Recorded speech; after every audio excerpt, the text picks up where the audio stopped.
어마어마한 뉴스들이 쏟아져 나오고 있습니다.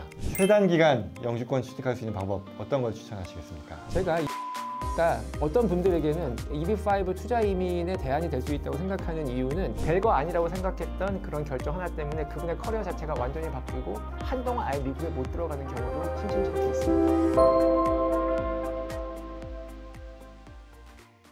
트럼프 대통령 취임이 이제 한 달여가 지났는데 거의 1년여가 지난 것만큼 어마어마한 뉴스들이 쏟아져 나오고 있습니다. 우리 이민법 변호사님, 유해준 변호사님 또 모시고 말씀 나눠보려고 합니다. 안녕하십니까? 네, 안녕하십니까? 그동안 잘 지내셨습니까? 이전과 특별히 많이 달라진 건 저는 별로 없는 것 같습니다. 하지만 또 트럼프 정부가 들어서면서 작년 말부터 대선 결과가 나오고 나서 여러 문의를 많이 받으셨을 것 같아요. 굉장히 많이 왔죠. 걱정이 많으신 거는 분명한 것 같고요. 걱정의 범위도 굉장히 넓은 것 같습니다. 그렇죠. 뭐 차차 이제 말씀 나눠보겠습니다만 결국은 트럼프 대통령이 친이민이냐 반이민이냐 뭐 이런 것부터 시작돼서 또 이민이라는 것도 종류가 여러 가지가 있으니까 이해 당사자들의 어떤 상황에 따라서 궁금증이 더해가는 것 같습니다. 지금 트럼프가 뭔가 새로운 것을 하려고 하는 의도는 분명한 것 같으니 이제 여러 가지 불확실성이 생긴 거거든요. 지금 이제 어떤 변화가 예상이 되니 투자 이민을 하시려고 했던 분들은 빨리 의사결정을 해서 진행을 하든지 아니면 본인에게 적합한 다른 대안을 선택해야 될 텐데요. 보통 많이 생각하시는 게 크게 한 세 가지로 나눠볼 수 있을 것 같습니다. 보통 이제 National Interest Waiver라고 하는 NIW,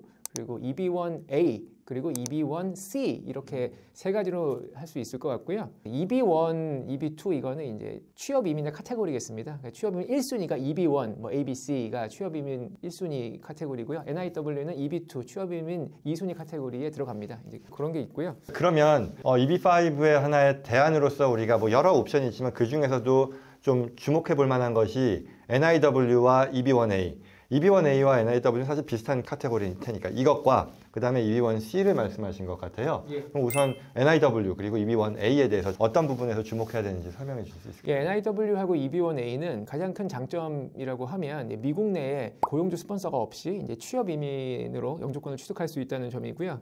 간단히 말하면 그냥 내가 잘나면 되는 타입의 영주권 프로세스라고 보면 되겠습니다. National Interest Waiver. 그러니까 내가 영주권을 받는 것이 국가의 이익에 부합하니 나에게 영주권 내놔. EB1A도 비슷한데요. 다만 차이가 있다면 EB1A는 각자 이제 본인의 전문 분야가 있을 테니까요. 내 분야에서의 뛰어난 능력 또는 성취가 있는 사람이면 된다. 근데 이게 이 뛰어난 능력이나 성취라는 게 국가에 이익을 주는지 여부는 따지지 않습니다. 그게 가장 큰 차이라고 볼 수 있겠죠. 그래서 합법적인 분야에서 아주 뛰어난 그런 능력이나 성취를 보인 사람이라면 미국 국익에 대한 입증이 없더라도 EB1A가 가능하겠습니다. 한편으로는 이게 지금 드는 생각인데 국가 이익에 부합하는 그게 없음에도 불구하고 나한테 내놔라고 한다는 것은 어떤 전문가로서의 역량 면에서는 NIW보다 더 높을 수도 있겠다 생각할 수 있겠네요. 그렇게 볼 수도 있고요. 제 생각에 가장 중요한 것 중에 하나는 NIW는 아무래도 요즘에 뭐 예전부터 그랬지만 이제 이공계에 대한 선호가 이제 대놓고 강해지고 있고요. 점점 더 강하죠. 국가 이익에 기여라는 측면에서 볼 때 사실 이공계 쪽에 뭐 석박사가 있고 논문을 많이 쓰시고 이런 분들은 그 입증이 굉장히 쉽고요. 반면에 이제 비공계 문과나 사회 계열이나 예술 쪽에 있는 분들은 국가 이익에 기여라는 게 입증하기가 상대적으로 쉽지 않습니다. 하지만 잘나기만 하면 된다는 거죠. 그런 점에서 실제로 저희가 진행했던 분들 중에서는 비이공계, 뱅커라든지 변호사라든지 심지어 고고학자도 있습니다. 여기서 제가 물어보려는 것은 이게 왜 EB5의 대안으로서 지금 우리가 고려할 수 있는지에 대할 텐데요. 그러면 지금 말씀이 EB5의 투자 이민의 대안으로서 이 NIW와 EB1A라고 말씀하셨는데 사실 지금 이거를 우리가 대안으로서 더 고려할 수 있는 그 후보로 손꼽는 이유는 뭐가 있을까요?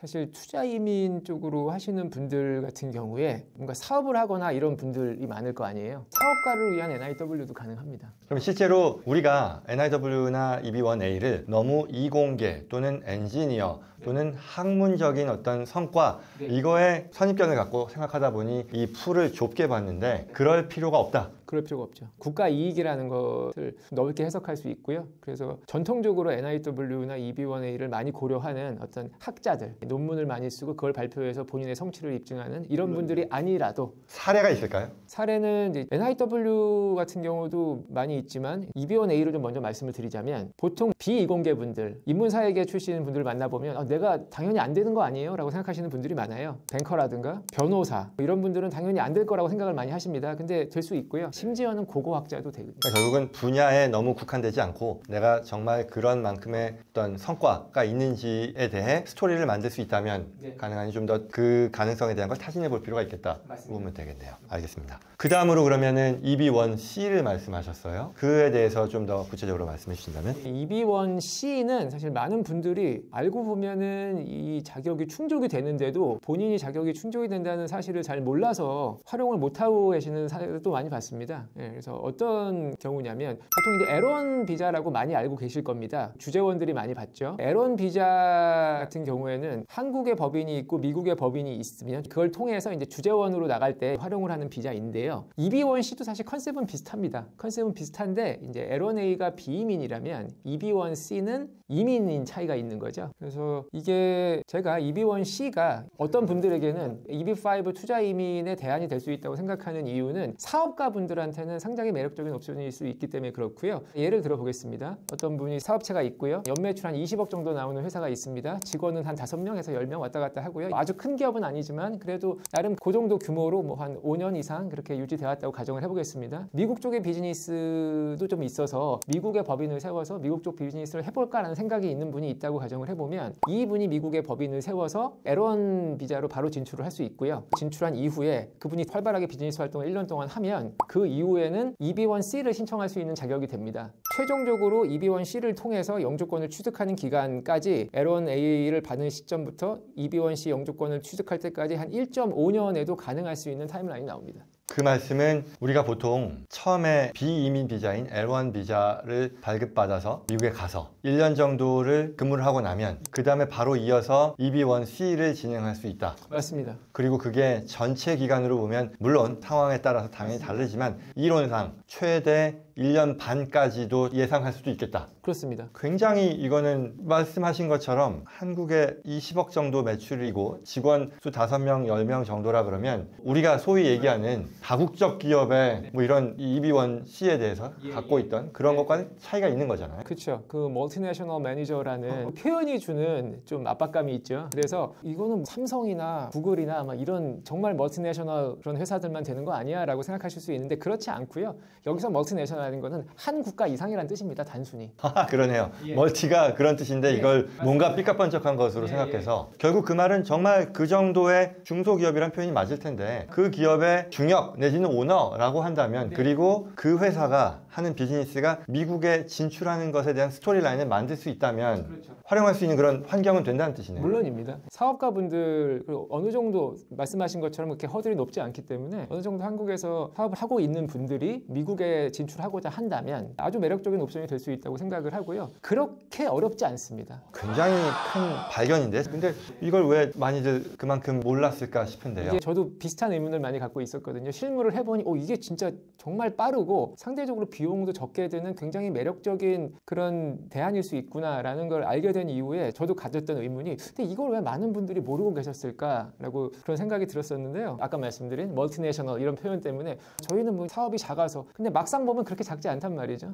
스스로를 과소평가하시는 거죠. 제가 아까 5명에서 한 10명 정도의 한국 직원 그리고 한 대략 20억 정도의 매출 뭐 이렇게 말씀을 드렸는데 거기다가 하나의 가정을 덧붙이면 그래서 이제 미국 가서 비즈니스를 하고 미국 직원 한 2명 정도 채용했다. 한국 5명, 미국 2명 그리고 한국, 미국 각자 이제 매출을 내고 있고 그 정도가 되지 않겠습니까? 할 수 있습니다. 그렇구나. 저도 몰랐던 부분인 것 같습니다. 그래서 오늘 정리를 하자면 트럼프 정부가 들어서면서 여러 이민법상의 변화가 예상되는 상황이고 특히 최근에 골드카드와 관련한 뉴스가 나온 상황에서 이 골드카드 자체에 대해서 너무 패닉할 필요는 없겠고 적어도 EB5 투자 이민에 대한 고민을 해왔던 분들 입장에서는 의사결정은 최대한 가능한 한 빨리 내리고 거기에 따른 액션이 필요하다면 하는 게 좋겠다라는 게 첫 번째였었고요. 그리고 또한 우리가 그 투자 이민이라는 것 외에 다른 옵션을 생각하지 못했던 그런 사람들의 입장에서는 의외로 EB1A/NIW와 그리고 특히 저는 이제 놀랐던 것은 EB1C라고 하는 다국적 기업의 중역으로서 받는 그 이 영주권 옵션이 L1 그 비이민 비자, 주재원 비자와 같이 맞물려서 고려했을 때 어려울 거라는 그런 선입견과는 달리 어렵지 않은 그런 옵션이 될 수 있다. 물론입니다.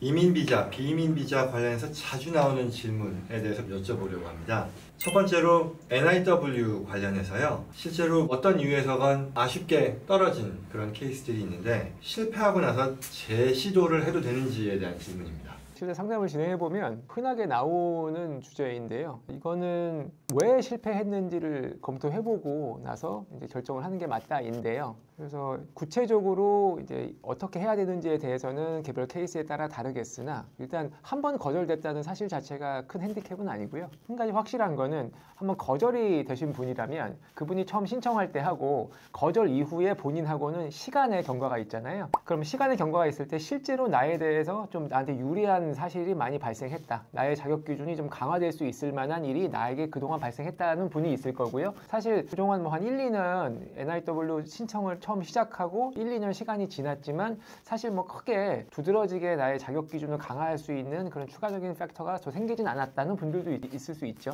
그런 두 가지 경우 다 고려할 수 있는데요. 자격 기준이 더 강화되신 분들은 당연히 다시 재신청해야 될 거고요. 근데 난 특별히 그렇게 1, 2년 전과 비교했을 때 그렇게 두드러지게 달라진 거는 없는 것 같은데요 라고 하는 분이라면 그런 분일수록 이제 기존에 신청했던 서류들을 보고 정말 이분이 안 될 분이었는지 아니면 원래 가능성이 있었는데 그 다큐멘테이션이 잘못됐는지에 대해서 오히려 더 심층 파악을 할 필요가 있겠죠. 같은 팩트에 대해서도 변호사 능력과 이런 것들을 뽑아내는 그런 부분들에 많이 영향을 받게 된다. 뭐 당연한 얘기긴 하네요. 비슷한 얘기일 텐데 어떤 옵션이 영주권을 받는 데 있어서 가장 적절한가에 대해서 평가가 필요한데 그런 것 없이 단순히 EB5 뭐 투자 이민하세요 뭐 이런 상황들도 보거든요. 그래서 질문은 EB5 돈 투자 많이 하고 또 기다리는 기간도 있었고 했는데 그거 말고 EB1C로 할 수도 있었던 것 같은데 왜 투자 이민 하셨어요? 라는 그런 질문도 있네요. 실제로 그것도 상담을 해보면 이미 영주권을 취득하신 분들 중에도 이제 그런 분들도 있고요. 그래서 나에게 가장 적합한 옵션은 아무래도 시간과 비용의 측면에서겠죠. 그 두 가지 측면에서 나의 가장 적합한 옵션은 내가 사실 권장받았던 옵션이 아닐 수도 있는데 근데 처음에 내가 접촉한 곳이 그것을 주로 하는 곳이어서 사실은 나에게 베스트 옵션이 아닌 거를 그냥 진행했을 수 있는 거죠. 그러니까 뭐 NIW만 전문으로 하는 회사는 어쨌거나 그쪽으로 이렇게 유도할 수도 있겠고 또 투자 이민만 전문으로 하는 데들은 투자 이민으로 결국은 얘기가 그리고 되겠네요. 또는 이제 내 생각에 나랑 비슷한 상황에 있는 사람이라고 생각했는데 이 사람이 NIW 했네? 그러니까 나도 NIW 하면 되겠네? 라든지 사실은 당연한 얘기지만 모든 사람은 똑같을 수가 없기 때문에 내가 잘 아는 지인이 나랑 비슷하게 보여서 나도 저건가 보다 하고 그렇게 하는 분들도 많다는 거죠. 더 좋은 게 있었음에도 불구하고 그걸 간과하고 더 오래 걸리고 좀 더 그런 것들을 했을 수도 있으니 당연히 그럴 수 있죠. 전체적인 거를 좀 볼 줄 알아야 된다. 예, 그러니까 모든 옵션에 대해서 어느 정도가 이해가 있는 그런 전문가한테 처음부터 자문을 받는 게 가장 좋겠죠. 세 번째 질문인데요. 비자가 거절이 됐는데 이 사유에 대해서 좀 알고 싶어서 다시 또 신청할 것도 감안해서 변호사님을 컨택하는데 연락이 안 된다. 이건 어떻게 봐야 되나요? 사실 뭐 어떤 케이스도 그리고 아무리 뭐 훌륭한 변호사라 그래도 실패를 할 수 있고요. 100% 성공 보장 그 자체가 이제 과장이라고 할 수 있으니까 누구나 이제 안 좋은 결과를 받을 수 있는데 그러면 기본이 이게 왜 이런 결과가 나왔는지에 대한 정확한 분석과 설명이 너무 상식적일 텐데요. 안 그런 경우가 상당히 많습니다. 여러분이 변호사를 선임하고 영주권 신청이라든가 어떤 취업비자라든가 이런 거 하셨을 때 그 변호사는 여러분의 이름으로 제출했던 모든 자료에 대해서 여러분께 제출해야 하는 의무가 있습니다. 변호사가 열심히 자기 노하우가 담겨 있는 그런 작업의 결과물을 고객한테 다 주기 싫을 수 있습니다. 근데 그건 그 사람의 재량 사항이 아니에요. 무조건 줘야 됩니다. 그런데 그걸 모르고 되게 사정하듯이 애원하듯이 받는 분들도 많이 있더라고요. 근데 여러분한테는 권리가 있습니다. 그 다음으로는 E2비자 관련된 건데 사실 E2비자와는 무관한데 이 프랜차이즈 투자를 강권함으로써 여러 가지로 투자금도 받지 못하고 하는 이런 좀 안 좋은 사례들도 있더라라는 얘기가 있던데요. 예, 그런 사례들도 있고요. 기본적으로 이제 E2비자, 개인이 하는 E2비자일 때는 이제 개인 투자를 통해서 미국의 어떤 비즈니스를 할 것이다 라는 이제 구도로 진행이 되게 되는데 그런 경우에 이제 한국에 계시는 특히 이제 어머님들이 가정주부 생활을 하시다가 아이들을 케어하기 위해서 난 좀 미국에 가서 있어야 된다 라는 이제 그런 목적을 갖고 계신 분들이 많이 고려하시는 게 이제 E2인데요. 그러다 보니 가정주부라도 본인이 어떤 특별한 경력이 없더라도 어떤 투자를 하면 하면 별 문제가 없다. 거의 승인이 다 된다. 뭐 이런 식의 말씀을 듣고 진행하시는 분들이 많이 있는데 그게 안 된다는 건 아닌데 최근 몇 년간의 대사관의 트렌드를 보면 E2의 투자자가 미국 가서 하고자 하는 그 분야의 경력이 전혀 없는 사람인 경우에는 그 점 때문에 상당히 핸디캡이 주어지는 사례가 실제로 많이 있습니다. 그래서 제가 어떤 특정 프랜차이즈가 된다 안 된다 말씀을 드리는 게 아니라 내가 만약에 미국에 가서 하고자 하는 일이 그동안에 내가 살아온 어떤 삶의 방향, 나의 경력과 무관한 것일 때는 유의하셔야 할 필요가 있다는 뜻이죠. 그러면 이 프랜차이즈 투자라는 게 사실 어떻게 보면 가장 쉽게 생각할 수 있는 E2V자의 방안일 것 같은데 예컨대 뭐 어느 정도의 투자금을 통해 프랜차이즈 입점 새롭게 하거나 아니면 기존 비즈니스를 인수하거나 하는 것들이 그걸 진행하는 데 있어서도 내가 과거에 그런 비슷한 뭐 요식업이나 이런 걸 했는지 안 했는지가 평가의 요소로 반영이 되고 그런 게 만약에 없었다 그러면 안 될 가능성도 높다라는 얘기. 사실 그 부분이 E2의 규정에 그 어디에도 명시적으로 나와 있진 않아요. E2를 하기 위해서는 그 신청하는 E2의 투자자가 이 관련 업종에 종사한 적이 있다든가 관련 학위가 있다든가 그 정도의 어떤 자격 요건을 최소한 충족해야 된다는 게 없습니다. 없기 때문에 이제 그런 얘기가 나오는 거고 실제로 진행해서 그런 비슷한 방식으로 되시는 분들이 있습니다. 그러다 보니까 그게 다소 좀 과장이 돼서 이거는 뭐 묻지도 따지지도 않고 이것만 하면은 E2를 대부분 받는 데더라. 그런 식으로 많이 알려지는 경우들이 있는 것 같습니다. 그 E2 관련해서 아까 말씀드렸는데 이거는 이민법의 어떤 특정 규정이나 이런 걸 말씀드리기 전에 상식적인 측면에서 봐도 쉽게 이해가 될 수 있을 것 같은데요. 지금 E2를 해서 특히 이제 특정 분야의 경력이 없는 분이 E2 사업체를 인수해서 가신다는 분이 이게 쉬운 방법이 뭐 프랜차이즈를 하는 거다라고 했을 때 이게 이렇게 보시면 됩니다. 한국 사람이 한국에서 어떤 일을 하려고 하는데도 내가 경험이 없는 일을 하려면 쉽지 않잖아요. 심지어 근데 한국 사람이 미국에서 내가 해본 적도 없는 일을 하겠다는데 이게 과연 쉽게 E2를 심사하는 사람들한테 이해가 될 수 있을까라는 측면에서 보시면은 전 어렵지 않게 이해할 수 있을 거라 생각이 됩니다. 그러면 다음 질문으로 이제 변호사님이 항상 강조하시는 게 한국에서 또는 미국 바깥에서 비자를 진행하는 것과 미국 내에서 이제 체류 신분 전환하는 것에 있어서의 차이점 그리고 장단점 또는 뭐 그 관련돼서 많이 말씀을 하시는데요. 그 차이가 저는 상당히 중요하다고 생각하는데 그걸 좀 명확하게 구분을 안 하는 경우가 훨씬 많은 것 같아서 저는 계속 그 얘기를 하고 있고요. 심지어는 이게 저희가 보통 말하는 비자하고 스테러스 신분하고는 완전히 다른 개념인데 이거를 심지어 변호사들도 혼동해서 쓰는 경우가 있습니다. 그래서 이걸 좀 명확히 구분해야지 쓸데없는 혼동을 줄일 수 있고요. 지금 현재 개인의 상황에서 신청해야 되는 그런 종류도 다르고 그리고 두 개 다 가능하다고 하면 내가 어떤 경로를 택하냐에 있어서 그게 완전히 다른 결과를 낼 수도 있는 겁니다. 그래서 그 명확한 구분이 필요하고요. 그리고 관련해서 또 한 가지 말씀드리고 싶은 건 신분 변경과 제가 비자의 취득은 완전 다른 개념이고 절차도 다르다고 말씀을 드렸는데 왜 그러냐면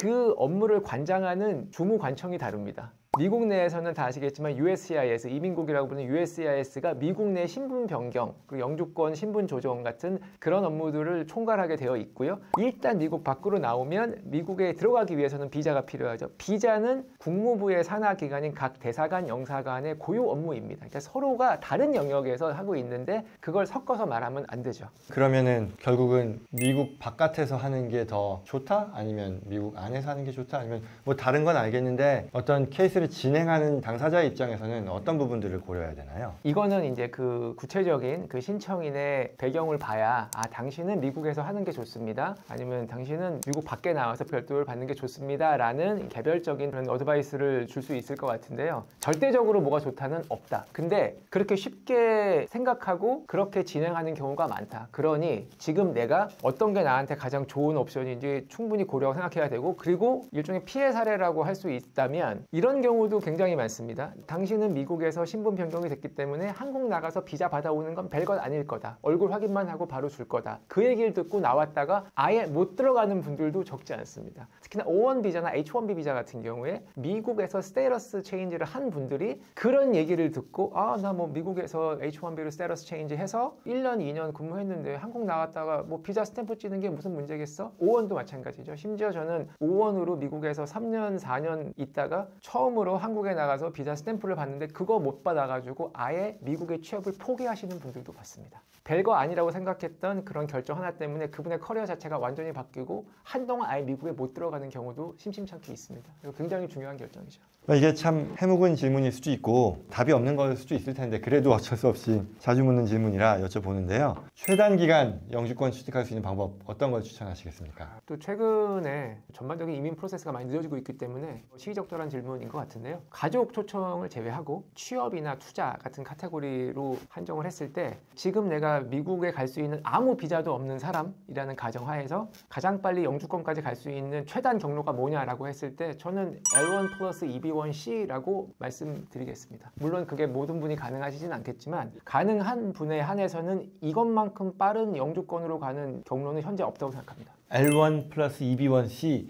아마 모르시는 분들 많을 텐데 어떤 건가요? L1 비자는 이제 보통 주재원 비자로 많이 알고 계실 거고요. 보통 이제 한국에서 근무하시는 분들이 이제 미국의 주재원으로 파견 갈 때 이제 많이 활용하시는 비자로 알려져 있고 대기업들도 많이 주재원 보낼 때 활용하는 비자로 알려져 있는데요. 기본적으로 L1이라는 컨셉은 멀티내셔널 코퍼레이션이죠. 멀티내셔널이 거창한 얘기처럼 들릴 수 있는데 그냥 한국에 회사 있고 미국에 회사 있으면 멀티내셔널입니다. EB1C도 비슷한 컨셉입니다. 그것도 멀티내셔널 코퍼레이션이거든요. 한국, 미국 회사 있고 이렇게 돌아가면 그게 기본적으로 EB1C나 L1의 자격이 되는 거죠. 그러면은 한국의 그런 정도 성격의 기업 오너 또는 뭐 중역이라면 이 옵션을 우선적으로 생각하면 좋다. 기간으로 따지면 뭐 얼마나 짧아요? L1 비자를 시작하고 영주권을 내가 손에 쥐게 되는 시점까지 1년 반 정도에 가능할 수 있습니다. 업종이 딱 뭐가 된다 안 된다는 아니겠지만 그래도 가이드라인이 있다면 규정상으로 보면은 비영리 단체나 정보기관 그런 곳이 아니고 그냥 일반적인 영리 추구 회사면은 다 되겠습니다. 그러면 예를 들어서 가장 우리가 쉽게 생각하는 가족 기업인데 부동산 임대업 하는 회사예요. 가능할 수 있습니다. 아 그래요? 저도 여러 가지 상담을 진행하면서 느끼게 되는 거는 이걸 정말 모르는 분들이 많습니다. 이게 정말 1년 반이라는 지금 상황에는 더더욱이나 굉장히 짧게 느껴지는 이 기간 동안 영주권 취득까지 다 가능할 수 있고요. 심지어 많은 분들이 고민하시는 21세 미만 자녀의 영주권 비율까지도 그런 문호 개방 이런 이슈 없이 EB1 카테고리는 다 문호가 열려 있거든요. 그래서 1.5년이라는 그런 짧은 기간이 가능한 거죠. 그러면 규모나 뭐 직원 수나 뭐 업력 뭐 이런 건 어때요? 일단 뭐 한국 회사가 있다는 가정하에 시작하는 거니까요. 그러니까 한국에서 지금 사업체를 운영하고 계시는 분들이 가장 직접적으로 해당이 되겠고요. 예를 들어 보면 한국에서 뭐 한 5년, 10년 정도의 업력이 됐고 연매출 20억 정도 나오고 있고 상시 근무 직원 한 5명에서 10명 정도 된다라고 하면 뭐 그렇게 아주 큰 기업은 아니죠. 중소기업일 텐데요. 그 정도의 규모이고 미국에 아직 진출을 안 했어요. 안 했는데 곧 미국의 어떤 비즈니스의 기회가 있다고 생각해서 진출하려고 한다라고 하면 이제 법인을 세우고 이제 진출할 거 아닙니까? 그런 입장에 있는 회사 충분히 할 수 있고요. 그리고 L1을 할 때는 아직 미국에 구체적인 활동이 없어도 됩니다. 그리고 이제 들어가서 L1 비자를 받고 1년 동안 이제 미국의 사업을 활성화시킨 다음에 그러면 내가 1년 동안 미국에서의 활발한 사업이 이미 진행되고 있기 때문에 EB1C의 자격도 자동적으로 되고 그때 신청하면 총 기간 한 1년 반에 영주권 받는 게 가능할 수 있다. 오늘도 여러 가지 자주 묻는 질문, 변호사들의 어떤 역량에 대한 부분 그리고 여러 케이스들이 실패했을 때 또 추가 성공하는 것 그리고 가장 인상적이었던 거는 이 최단 기간 영주권 취득 방안으로서 L1A와 EB1C를 컴바인한 그런 내용이었던 것 같습니다. 앞으로도 이런 이민법 트렌드에 대한 업데이트 소식이 있을 때마다 잘 전달해 주시면 고맙겠습니다. 오늘 고생